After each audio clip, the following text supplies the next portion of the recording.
হিং টিং ছট সব উলট পালট, হিং টিং ছট সব উলট পালট।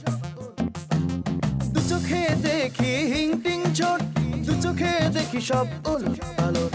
প্রতিদিন পদে পদে ভারে সংকট।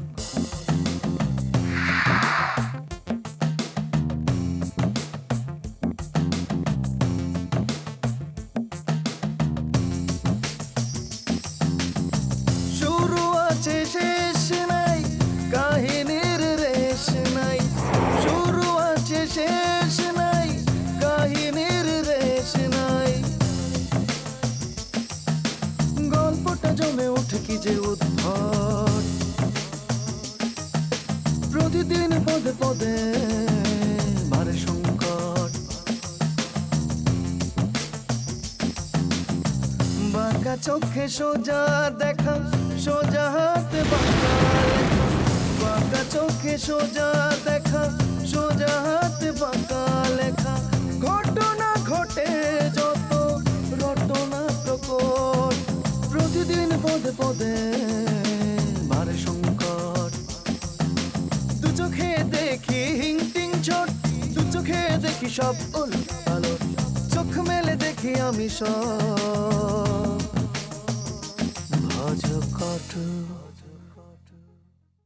আসলে দুলাভাই মানুষ তো না, বয়স হয়েছে, না হয় স্বভাব খারাপ, সংসারের প্রয়োজনে না হয় কামটা করছে, তাহলে তো রাস্তায় পড়ে মরে থাকবো এটা তো হইতে দিতে পারি না। বলেন পারি দুলাভাই? না না না না না না, তো কই তোমার গৃহপালিত চোর সাহেব কোথায়?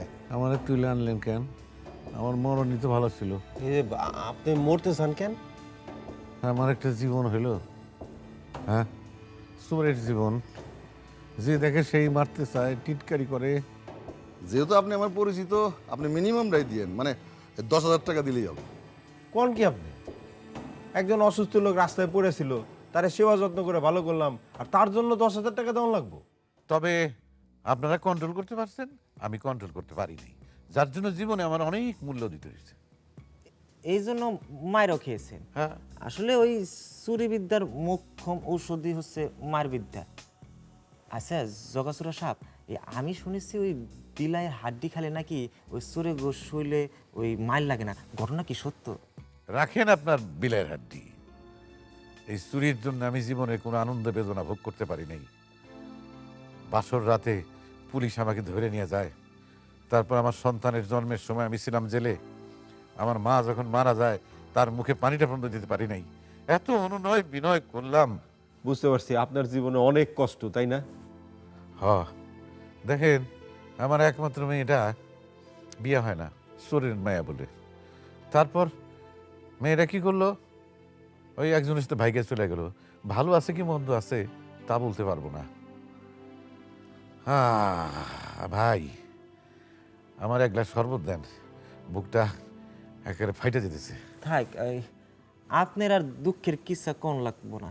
এই ঘরে লেবু নাই কে, চিনি আছে আর ফ্রিজে ঠান্ডা পানি আছে, গুলাই দেই, খাইলে আরাম পাবেন। আনেন ভাই আনেন, ভিতরে একের আগুন জ্বলতেছে।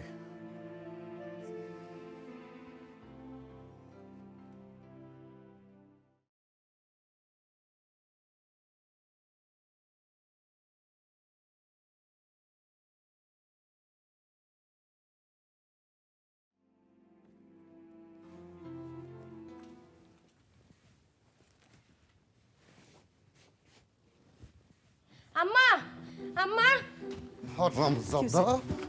কি হয়েছে? খবরদার, কি হয়েছে? তোমার পোলার কিন্তু সাবধান করে রাখবা, নইলে থাপড়ে 32টা দাঁত আমি খুলে ফেলাবো। কেন, কি করছে পোলায়? ওরে তো আমি দোকানে পাঠাইছিলাম জুস আনতে। এই জন্য মারতে আসছেন? মারতে আসছেন কেন? আমি জানি আব্বা কেন আমার মারতে আইছে। আব্বা দোকান থেকে টাকা না দিয়ে মাল নিছে। হ্যাঁ, তুমি কইছে? আমি দেখছি তুমি দোকানদারের লোকটারে কই জানি পাঠায়া, তারপরে এদিক সেদিক কোনো লোকরে না দেখে। আরে চুপ করবি, একদম চুপ। সি সি সি সি, নিজে তো একটা 2 নাম্বার, এখন পোলাটারও 2 নাম্বার বানানোর চেষ্টা করতেছেন। আশ্চর্য একটা মানুষ, আপনি কি একদম পয়সা গেছেন? সি। আম্মা চলো আমরা বড় আম্মার কাছে চলে যাই। আম্মা চলো আমরা বড় আম্মার কাছে চলে যাই, মগের মুল্লুক না। হ বাবা, চল, আমরা আর এখানে থাকুম না। এই পচা লোকটার সাথে থাকলে আমাদের শরীর দেওয়া দুর্গন্ধ বের হইব। এই কি হয়েছে? এরকম তাকায় আছিস কেন বেটা? আর তোমার ভাষণ দেওয়া বন্ধ করো। বেশি ভাষণ দিলে কিন্তু খবর আছে।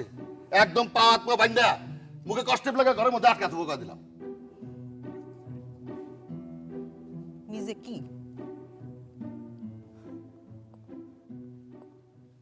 আরে না না, এইভাবে না, দেখো মারবা হলো এইভাবে, এইভাবে মারবা, এইভাবে মারবা, মারো তুমি মারো। দেখি তুমি কি করতে। আরে ডাম্বেল কি বসে বসে মারে নাকি? তোমরা না মিয়া খালি ফাঁকি দাও। এই যে দেখো ডাম্বেল মারো, এই এই এই করো। দেখি তুমি কি করতেছো।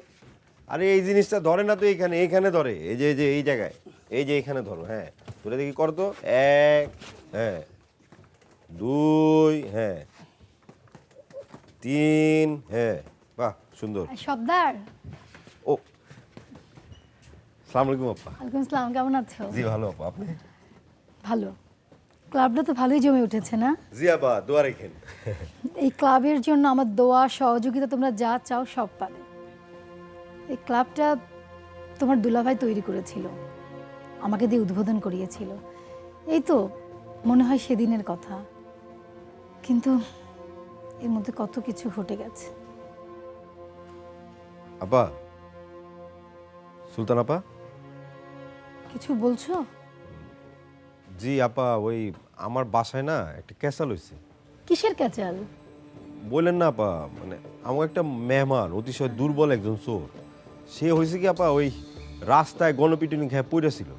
আমি আর বুলেট না দেখলে তো তার অবস্থা খারাপই হয়ে যেত, তাই আমরা তার বাসায় নিয়ে আসছি। সে কি, তোমরা কেন তাকে বাসায় নিয়ে এসেছো? কি বলেন আপা, লোকটা মানুষ না, তার বাসায় নিয়ে আসবো না? তার সেবা শুশ্রূষার দরকার আছে না? আমি আর বুলেট না দেখলে তো রাস্তায় পড়ে মরে যেত। এটা কি ঠিক হতো বলেন? পরশুদিন রাতে আমরা নিয়ে আসছি। ভালো করেছো। তো এখানকার একটা লোক কি কয় জানেন আপা, বলে যে আমরা বলে চোরের মদতদাতা, আমাদের বলে থানায় 10,000 টাকা দিতে হবে। সে কি, তোমরা কি বলেছো? আমরা বলছি না, একটা পয়সাও দিব না। আপনার কথা বলছি। খুব ভালো করেছো। সে কি থানার কেউ? না আপা, থানার না, ওই যে গুল্লি আপার বাসায় নতুন ভাড়াটি আসছে না, সে বলে ডিবির লোক। আচ্ছা ঠিক আছে, আমি থানায় খোঁজ নিয়ে দেখবো ওরা থানার কেউ নাকি। আচ্ছা বলো তো, গুল্লি আপাদের ব্যাপারটা কি? ওরা ফ্যামিলি সহ উধাও হয়ে গেল কেন? আপা আমি সেটার খোঁজ খবর রাখতেছি। আচ্ছা আচ্ছা। আর আপা আপনি কিন্তু আমাদের এই ব্যাপারটা একটু দেখেন। কি বলো তুমি? তুমি এখন ক্লাবের সেক্রেটারি, তোমারটা এখন দ্বিগুণ উৎসাহ নিয়ে দেখবো। জি আপা। যাও কাজ করো। জি আপা, সাও। এই কয়টা মারছো তুমি? 80টা। আর তুমি? আমার একটা প্রশ্নের উত্তর দাও। মজুর ভাগ্নে হইয়া তুমি এত বোকা হয়েছো কেমন করে? একটু বলো তো, একটু স্টুপিড কোথাকারটা। ও মামা, মুই এবার কি হলাম? কোনো অপরাধ করছি? বোঝো নাই তুমি চা বানানো এখন শেখো নেই। যাই হোক, দরবেশ আসো কেমন? আসি, আপনারা যেমন দোয়া করছেন। আরে দুয়া তো আমি সবসময় করি, তোমার তো দুয়ার ভেতরেই রাখি, তাই না? চা খাবা? জি না, চা খাবো না।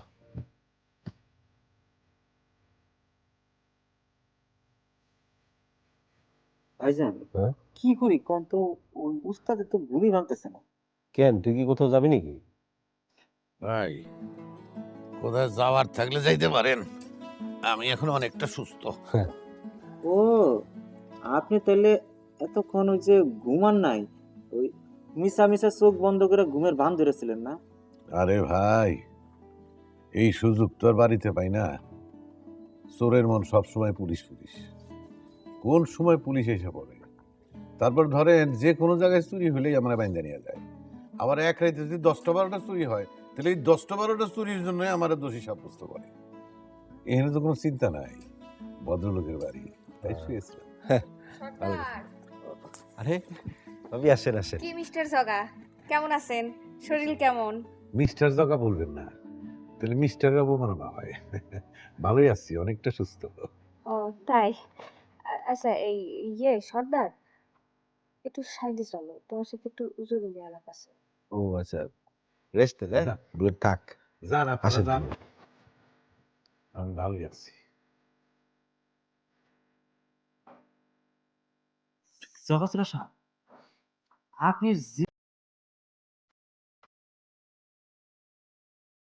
তুমি ভাবি, আচ্ছা কি এমন জরুরি কথা যে আপনি আমার এরকম রুম থেকে বাইরে করে তাড়াতাড়ি নিয়ে আসলেন? তুমি এখানে মাথা ঠান্ডা করে একটু বসো তো। না, ঠান্ডা করে বসতেছি, কিন্তু এমনি তো আমি নানান ঝামেলা আছি।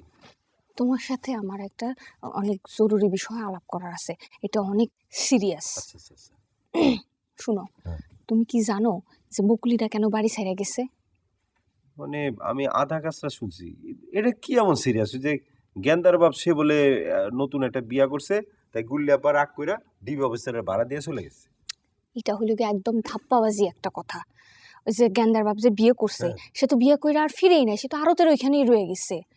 ঘটনা হইল গিয়ে তোমার কোনো এক ডেভেলপার কোম্পানি আছে না, বিল্ডিং ফিল্ডিং করেছে, ওরা নাকি এই বাড়িটারে বেনামিতে দখল করছে। তাই নাকি? তো আপনি এই কথা কার কাছে শুনছেন? আরে ওই যে টুসিদের অফিসের একটা মাইয়া আছে না, ওই যে বোমাবাজি হামলা টামলার রিপোর্টগুলো যে আমাদের মহল্লার মধ্যে করলো, ওই মাইয়াটা আমারে একদম ডিটেল বৃত্তান্ত খবরটা আইসা বলছে। কোন কি আর কি কি বলছে টুনি ভাবি? শোনো, বিপদের কথা হইলো এইটা যে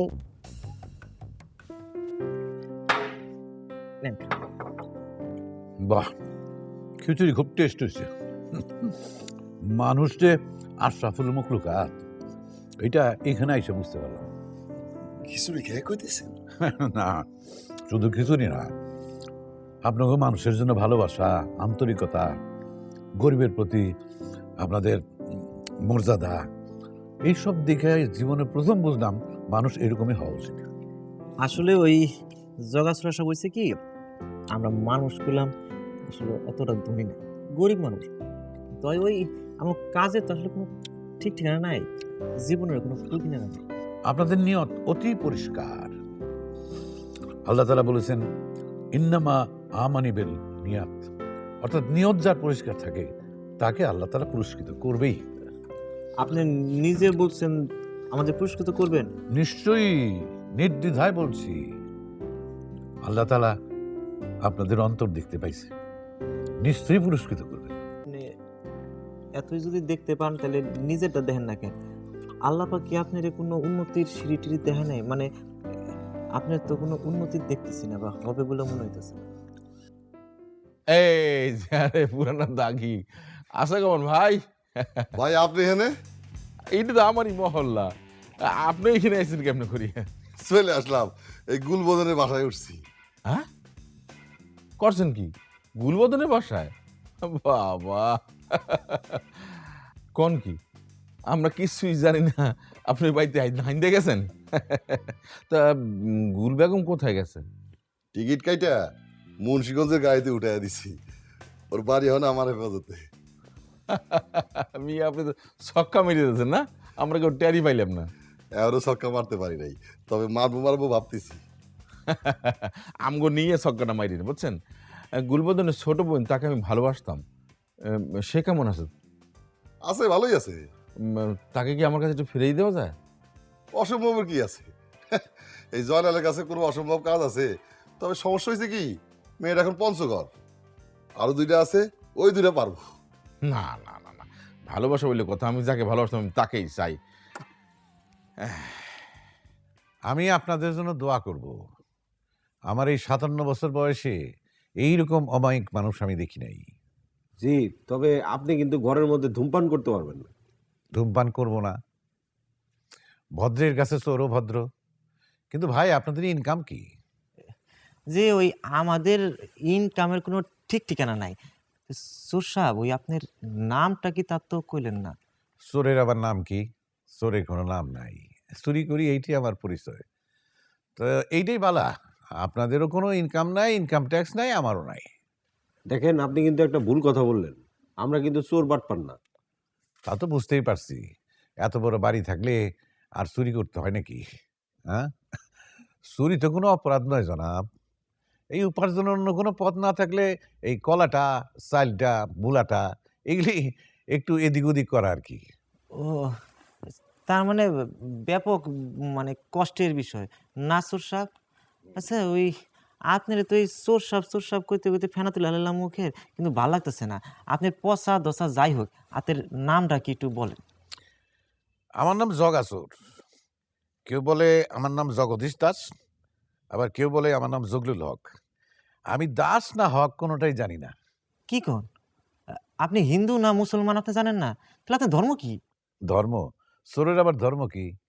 চোরের সোজাসুজি ধর্ম হইলে চুরি করা, মানুষের সাথে মার খাওয়া, জেল খাটা, এইসব আর কি। হিন্দু কি মুসলমান জানি না। ও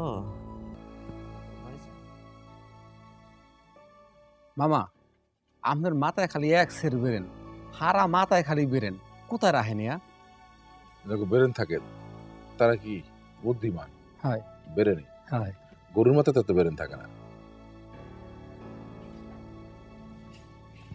তাদের কথা তাহলে শুনতে হয়, হয় হ্যাঁ? তারা যা বলে পালন করতে হয় তাদের কথা। জি যাই হোক ভাই না, ওকে এক কাপ চা দাও। আচ্ছা। আপনি আমার চা খাবেন মানে? তুমি এলাকার ছোট ভাই, তোমাকে আমি চা খাওয়াতে পারি না? না তা পারেন, আপনি 1 কাপ না 100 কাপ চা খাওয়াতে পারেন, কিন্তু এতদিন যাবৎ একসাথে মহল্লায় আছি, কোনোদিন তো চার কথা কর নাই।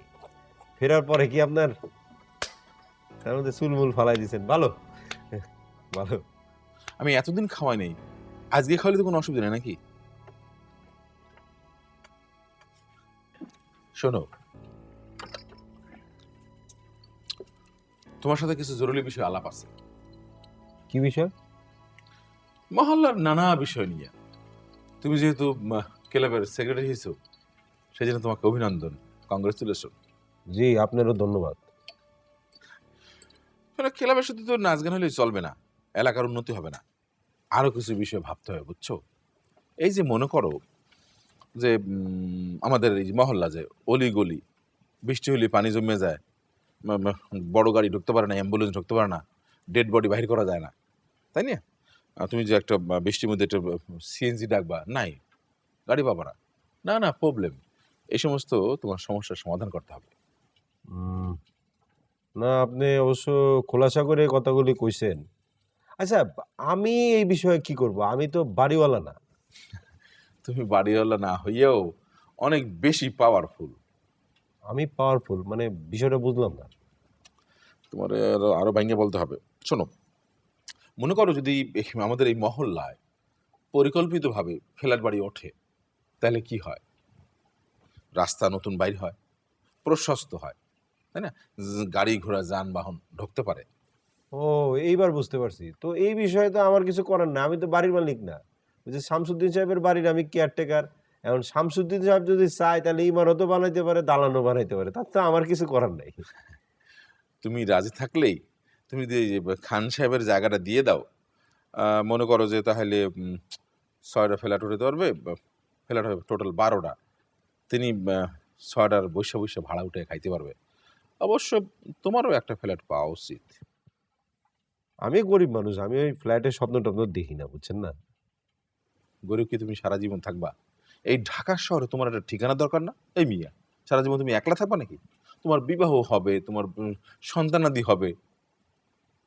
একটু চিন্তা করো, স্বপ্ন দেখো, এই শহরে তোমার একটা জায়গা হবে, বুঝছো? আমারে ওইসব স্বপ্ন দেখার লাভ নাই, বুঝছেন না? আমি ওইসব ফ্ল্যাট বাড়ি চিন্তা করি না। শোনো, এই জব্বর আলী কোনোদিন ফাও স্বপ্ন কারো দেখায় না। তুমি যদি রাজি থাকো, খান সাহেবের জায়গাটা তুমি দিয়ে দাও ফ্ল্যাট ওঠানোর জন্য, আমি তাদেরকে বলবো তোমাকে যেন একটা ফ্ল্যাট দেয়, বুঝছো?